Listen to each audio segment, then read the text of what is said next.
Hi everyone, I'm Aahir, your host, and welcome to Not Here For, a podcast series based in Dhaka, Bangladesh, where we discuss and explore one thing that we're not here for. Today we're not here for demonizing periods.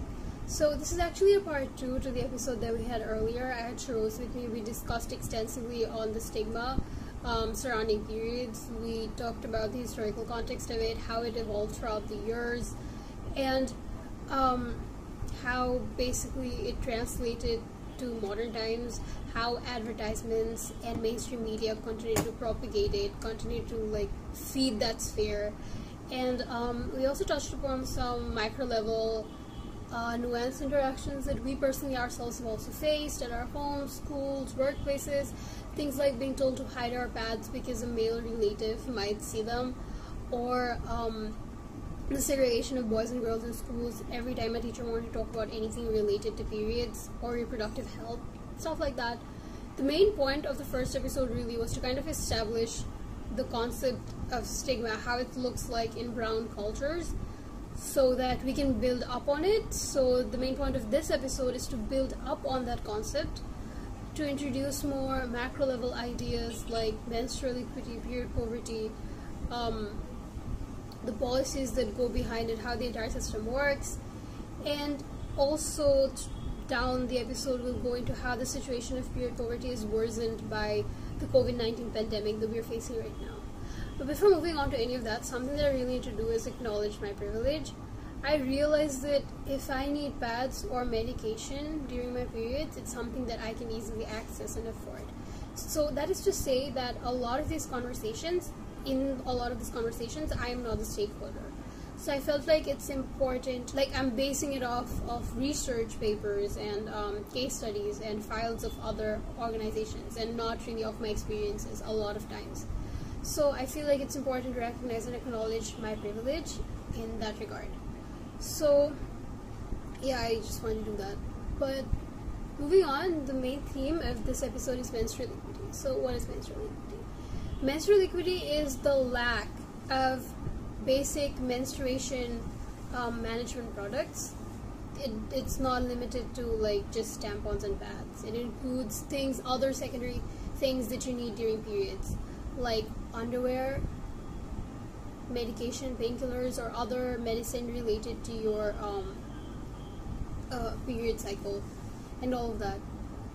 So a big chunk of conversation under menstrual equity happens in period poverty. Period poverty is obviously the lack of all of these products, and it is also the lack of safe spaces, lack of clean environments to be able to use them.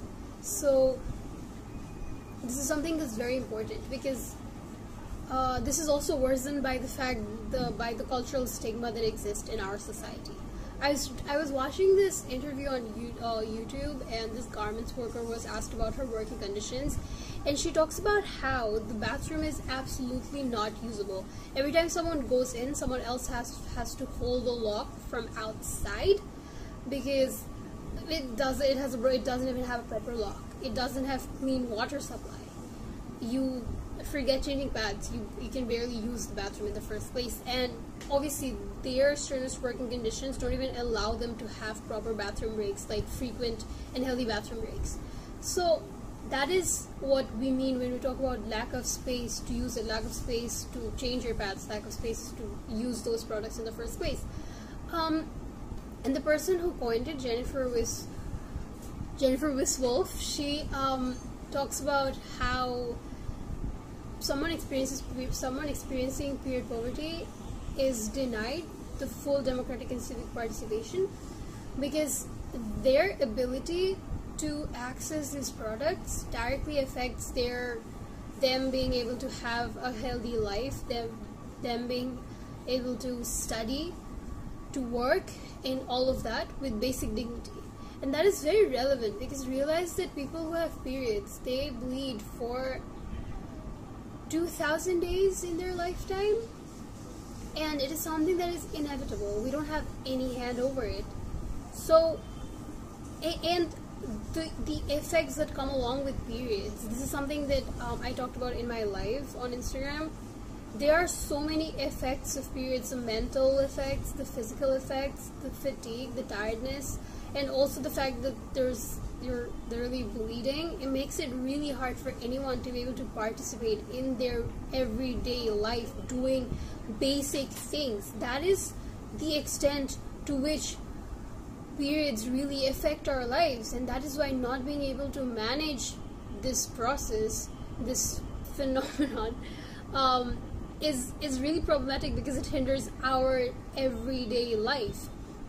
And I felt like that's why that's why this definition and this particular line really need to be said, because I feel like a lot of individuals really don't realize the extent to which periods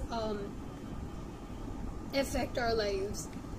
So moving on, we moved into period poverty. Period poverty is basically the lack of access to these products and also the lack of spaces. It's worsened by the cultural stigma, which also prevents conversations happening around periods and period poverty and the other problems branching out from this biological process. Period poverty can also be defined as the economic burden, as like an economic vulnerability that women and girls face because of the financial burden that the prices of all of these products place on them. Although we call it economic in this particular definition, it's important to realize that it's also the idea of period poverty is also societal, because as I talked about earlier, societal stigma is a huge contributing factor to period poverty and all of that in the first place. But also, secondly, political, because period poverty exists a lot of times because the prices are so high, right? One of the biggest reasons for that is that they're taxed. Like, period taxation exists. Pads aren't considered essential goods in a lot of places. They are taxed, they're considered as luxury items. So yeah, that's because that is why period poverty has all of these different dynamics adding to it. It's important to realize, though, when we talk about period poverty in our environment, the conversation exists in many layers, because we're talking about pads again and again, but only 14% of the entire population, like 84 million women in Bangladesh, uses pads in the first place. The rest, majority of Bangladeshi women, they use rags. Like, I was reading this UNICEF case study, and it talks about how most Bangladeshi families are too poor to buy pads in the first place. They use rags from old saris or clothing, and there are so many detrimental effects to that. That is why even when NGOs go to these regions to educate them on period poverty and how to use things safely, they don't mention pads, because that is just a foreign concept to them. That is just beyond their affordability. They talk about how to use these rags properly, because here's the thing, this is why it's so important to talk about period poverty. It has so many different detrimental and long-term consequences. Like, these girls, they use pads, they don't really know how to use them properly. Like, they don't dry it properly under the sun, which is needed. Like, it has to be dry, and the sun kills all the bacteria and all of that, and they don't even know that. Why? Because they hide the rags. I was, again, another case study from UNICEF, and they were talking to this little girl, and she was like, I have a younger brother. Okay, so the girl is already very young, so she has a little brother, and her mom was worried the little brother might see the rags being dry, like, if she put them out to dry under the sun. That is why she just didn't do that. And that is why she just, like, hid the rags in, like, corners where others wouldn't be able to see them. And then they went on to research and found that 1/3 of all of the women and girls actually just hid their rags in, like, dirty corners so that others wouldn't be able to see them, which is so problematic, because to be able to reuse these rags, you'd have to, like, wash them and dry them under the sun to kill the bacteria and all of that, so that it's safe to use, because that girl later developed an infection, and that is what happens. You can get UTI, you can have different infections, itching, problems with your reproductive health if you don't use the rags, if you don't use clean rags, if you don't give, if you aren't concerned about hygiene. So Yeah, and these aren't the only effect. These health consequences aren't the only effects of period poverty. Of course, period poverty is also the fact that because they do not have the products and even information. Here's the thing: menstrual equity doesn't only refer to not being able to access the products. I already said how it also includes a lot of other things related to it, and one of that thing is education. Not having the access to information and education regarding your own reproductive health and period products, that is also a part of menstrual equity.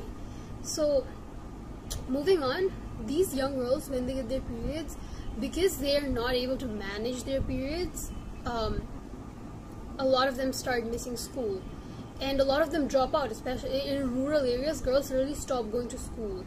And even in cities, 40% of all girls miss schools, like 3 or 4 days a month, and that's just from a research conducted by Daily Star, which didn't cover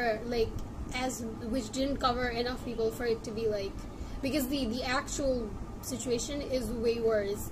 In rural areas, girls just stop going to school altogether. They lose their access to education, keeping them trapped in the vicious cycle of poverty for a long time. So when I was talking about the long-term consequences, this is what I meant. But moreover, it adds to the existing stigma on periods, which allows myths to thrive, which allows harmful ideas like the girl is grown up right now, we can get her married kind of ideas, because of which child marriages happen, because of which children are victims of sexual violence, because, well, they're believed to be of age to get married and have physical relationships now that they got their period. And all of these ideas continue to thrive and put our girls in those situations, in those cycles of poverty and violence time and time again, because we're not having the education around periods, around menstruation. We're not tackling the stigma that exists and continues to harm them. So yeah, that is why this conversation is something that we really need to have, because it's easy not to have these conversations, because I can afford pads. As I said at the beginning of the episode, I am someone who can afford pads, and I know a lot of my friends also. We live in an environment where we don't have to face all of these ideas, like the examples that I was specifically using. And that is why a lot of this conversation doesn't take place. But we need to understand that we have a responsibility to educate ourselves, to understand the situation in our countries, because these people, the stakeholders that I keep bringing up again and again, the garments worker who doesn't have a proper place to change her pad at because the bathroom is so shit, the girls in rural areas who get denied their education, girls in Dhaka, they can't afford pads. Like, on average, pads are like from 60 to 200 taka. And again, in the same research that I was talking about earlier, Daily Star conducted a survey that for most girls in our society, this is too much. This is a luxury good. They can't afford it, because most of those families, their average income per month was less than 10,000 taka. They really, after going for basic necessities like food and paying rent, they can't afford pads, and they continue to suffer. And that is why it is imperative that we look into all of these ideas and just create awareness, understand what's going on, because just because we're not the stakeholders of so many of these situations that I'm talking about, it sort of allows us to not engage with all of these problems. So yeah, reading most of the case studies, it's just, pads never even come into question. Like, one of the a housewife was talking about how with that money she'd rather buy a dress for her daughter, because like, pads, what, who, it doesn't exist in their sphere of life. Yeah, so what makes pads so expensive? Why is it the fact that something that is inevitable for us so hard, like the process that is inevitable for us, we can't do anything about it. Why is it so difficult to access the products that help us manage it? So one of the big things that came up that I also mentioned before is taxation, period taxation. So I was reading this article, and it talks, and their Square Toiletries Limited, which produces Sonora, which is like the leading brand for sanitary napkins in Bangladesh. They talk about how they have to import a lot of raw materials, mainly 9 types, because of which has a lot of tax imposed on it, like supplementary duty and value-added tax and all of that. So they talk about how if these duties and taxes are relaxed, the retail prices might go down by 15 to 16%, and if that is excluded, another 15%. However, the Boshundhara group, which produces Mona Lisa, I think, yeah, it produces Mona Lisa. But yeah, so they talk about how if that and other taxes are eliminated, the price of pads can go down by like 40%. Anyway, so good for us, the government actually exempted the supplementary duty tax of the raw materials and everything, so manufacturers don't have to pay that anymore when they import raw materials to produce pads. However, many experts worry that it won't really make a difference until in retail prices, because like the thing was done so that more girls can afford the products and have access to them, right? But experts worry that until you remove the 15% VAT as well, it really won't make a difference in the retail prices. In fact, I was reading an article on Dhaka Tribune where one of the manufacturers actually spoke to them and talks about how, because there are relevant authorities in question in the process who aren't in line with that. So unless they do something about it, even if you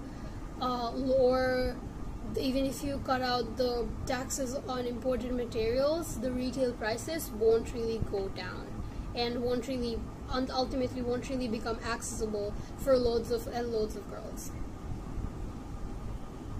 And then he basically continues to say that how rural girls and rural women and girls in particular will be benefited so much if prices actually do end up going down. So although I've been using the example of Bangladesh a lot throughout this podcast, it's important to realize that this is not something that just exists in our countries or like surrounding South Asian countries and all of that. No, it's a global problem. So just a small data, an average woman will spend $2,216 US dollars on feminine hygiene products in her lifetime in US.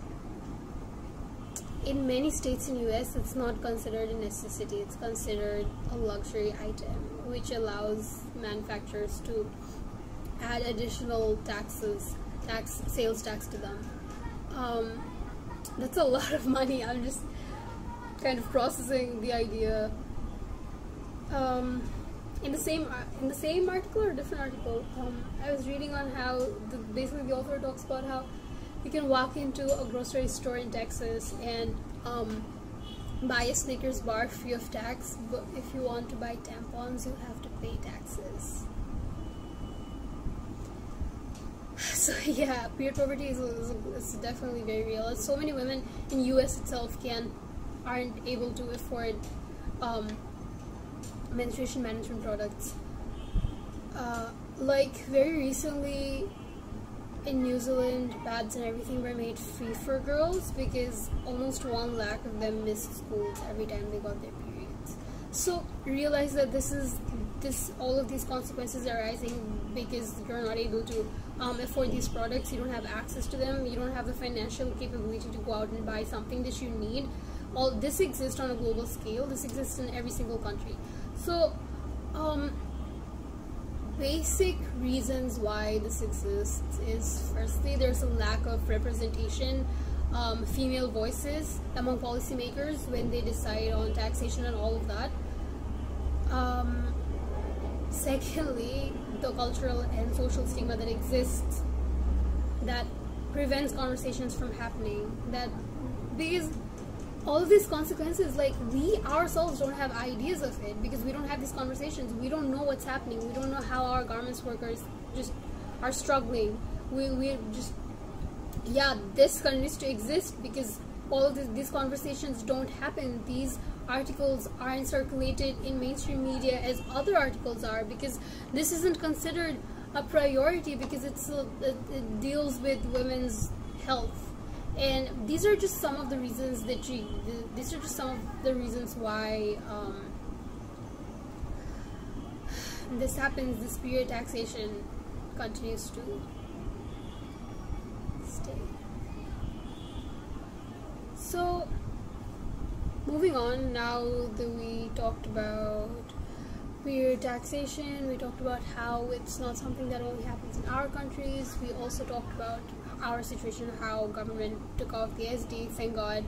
But again, a lot of problems come up which really like contribute to not making it accessible for the ones it should be accessible for. Moving on,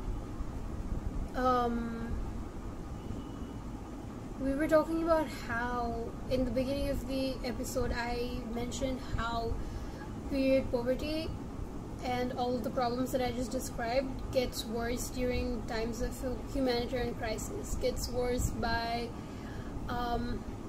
the thriving of gender inequality and all of that. So during the time of the pandemic, it's getting worse, but how?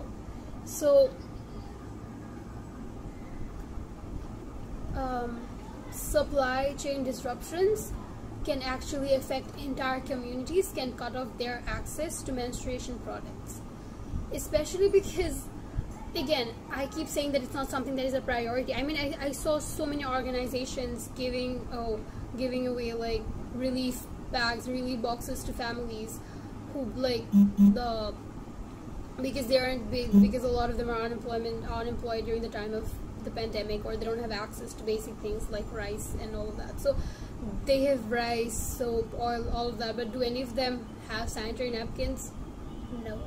It's really not seen as something that is a priority or something that is essential, which is just, again, it's like beyond our understanding, because we know how it's just something happens, it's beyond our control and all of that exists, but it's still not something that is a priority. That only makes it worse. And so yeah, the fact that there's like a lot of supply chain disruptions going on right now, a lot of stock outs happening, because of which entire communities, entire societies, areas can lose access to pads and everything.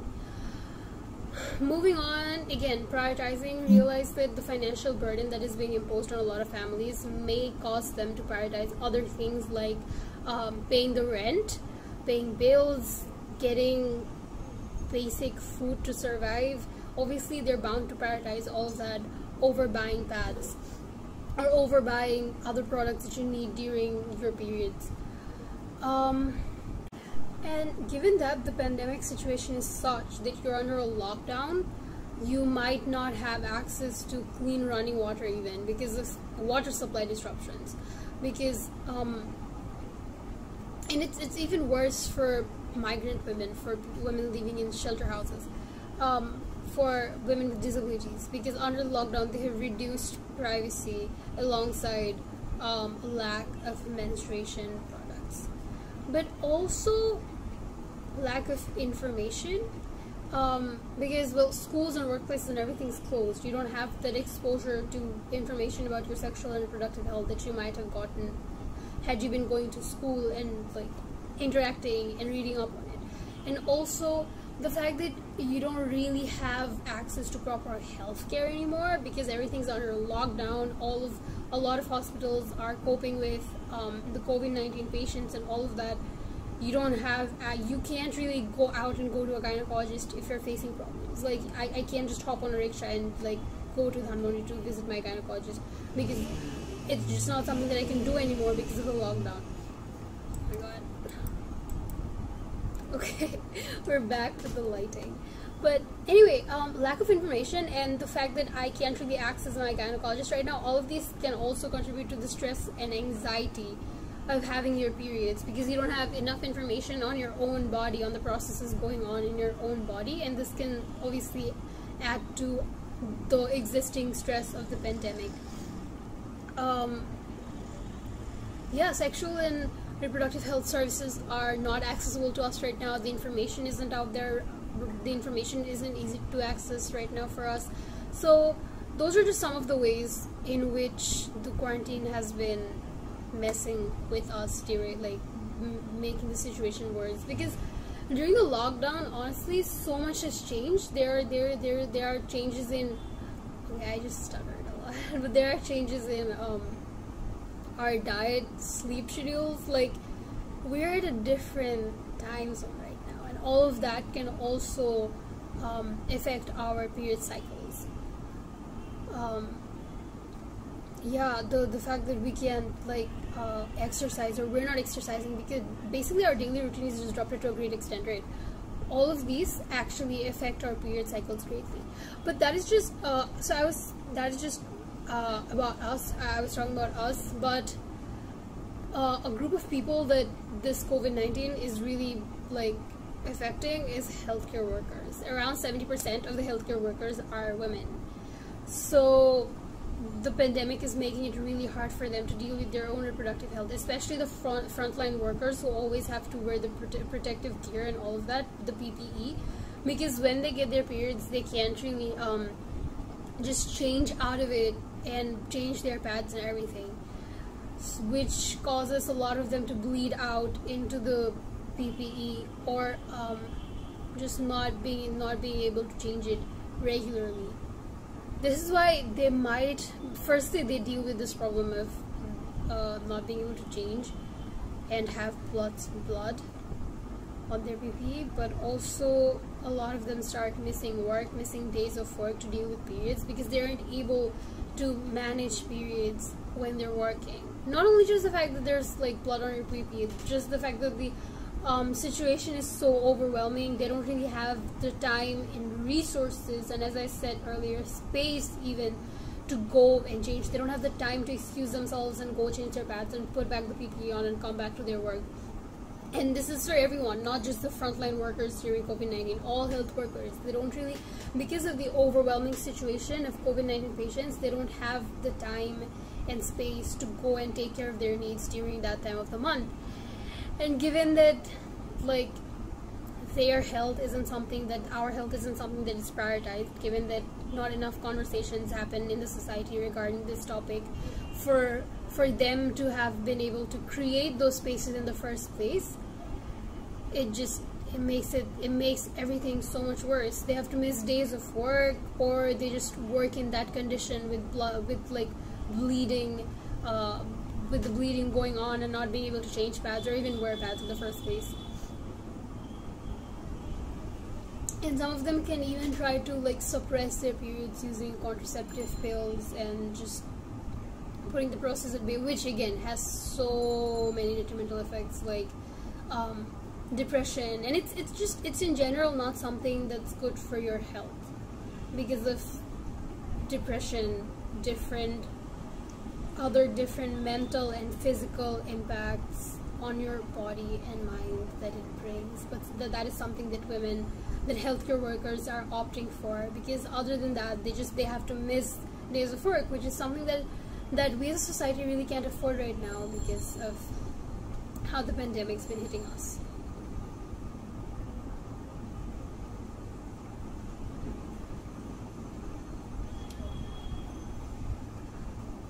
That's it. That was a very heavy conversation talking about periods. We're at the end of this episode. So what I've basically tried to do is kind of touch a lot of ideas on surface level, because again, this amount of time is not enough to kind of analyze everything that I've talked about, although I've tried my best to explain how period taxation works, especially in the context of Bangladesh, where we do produce our own pads, but we need to pay taxes on the imported goods. How the government basically took away the supplementary duty on it, so right now we're getting better, we're getting there. We also basically, although we didn't talk about stigma a lot, it's something that came up during the conversations time and time again, because it is something that contributes to even these macro level ideas so much. And at the end of this podcast, something that I want to re-emphasize is the fact that a lot of us might not be able to relate to using rags, might not be able to relate to those problems because we don't suffer from period poverty. And even if we do, it's like the taxation on pads and everything, and we never have to think about rags and all of that. But that doesn't mean that this isn't something that we shouldn't learn about. That doesn't mean that this isn't something that we shouldn't fight for. Yeah, just because we're not the stakeholders in so many of these conversations does not mean that we don't have a place here to talk about these. We have to remember that the stakeholders are the girl in our village who's missing out on school, who's losing her right to education because she got her periods and she's not able to manage her periods and continue her regular life. The stakeholder is the garments worker that I talked about. I keep bringing that up because just it's all around us, but we fail to see it because a lot of times we aren't suffering the consequences of it. And that is why educate yourself, read up on all of these articles, understand how our bodies aren't given enough importance, understand how stigma doesn't only stop us from having not just having conversations in our circles among our friends and our families as we discussed in the first part of this episode, but also in spaces where policies are being made, where talks of taxation occurs, where talks of making these products affordable for everyone occurs. Stigma penetrates those circles as well, and stigma prevents us from engaging with those ideas as well. That is how dangerous stigma is. But more than stigma, there are so many other factors adding to this entire economic burden on women and girls, adding to this lack of access to education on our bodies, adding to the lack of access to just basic products, right, like underwear and pads and painkillers, gastric medicines, and all of that. I already mentioned this before, but we bleed for over 2,000 days on average in our lifetime. It is something that we have no control over. It is something that just happens to us, and it has a lot of other related issues with it, like cramps, like bloating, like several diseases like PCOS. And even then, not enough conversation happens around this very idea. And even if it does, it's very limited because we fail to see the different impacts on other classes of people, on other groups of people. We fail to see all of these because, well, not just because we aren't the victims, but also because, you know, enough conversation doesn't happen regarding women's bodies and their sexual and reproductive rights and all of that. And that is why we ourselves have the responsibility to take it on ourselves to kind of educate ourselves about all of these policies and ideas and things happening around the world. It is not just a problem that we face, that our country faces. It is a global problem. It happens all over the world because sexism exists all over the world. And that's it. I think that's my conclusion. Definitely, we'll link the sources from which we found all of this information below, but definitely go beyond that to educate yourself on menstrual equity, to educate yourself on period poverty, to educate yourself on the taxation on hygiene products that is a necessity to us. Educate yourself on the reasons of why it might happen. Educate yourself on the situations of our own country. And yeah, that's it. Hope this episode was informative for you. Hope this episode was educational for you. Hope you learned something about all of the words that I kept throwing around, and hope you enjoyed it, and see you in our next episode. Bye.